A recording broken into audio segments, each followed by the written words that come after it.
Nagbigay ng ngiti si Gerald Anderson nang makaharap niya ang press sa isang kamakailang event. Ang kanyang magandang pakikitungo sa media ay agad na nagbigay ng pag-asa sa kanyang mga tagahanga.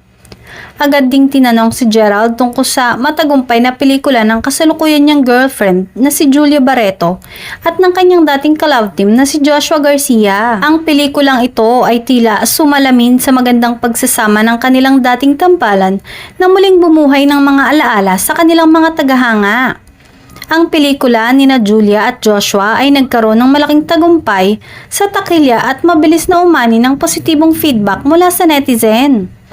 Ito ay nagbigay inspirasyon sa mga tagahanga na sana ay makita ang kanilang mga idolo na muling nagtutulungan sa isang proyekto.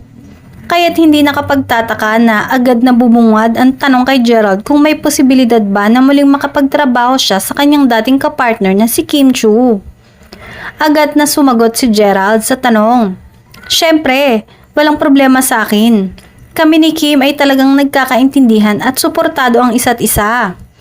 Naniniwala akong kahit na kami ay mag-ex, mataas ang respeto ko sa kanya. Ang totoo, napakabait ni Kim at talaga namang karapat-dapat siya sa lahat ng mga magagandang bagay na natatanggap niya ngayon." Say naman ng mga netizens ay mukhang mahihirapan siya dahil tila bakod na ng rumored boyfriend nito na si Paul Avellino. Ano kaya ang magiging reaksyon nito sa pahayag ng ex ng jowa na si Kim?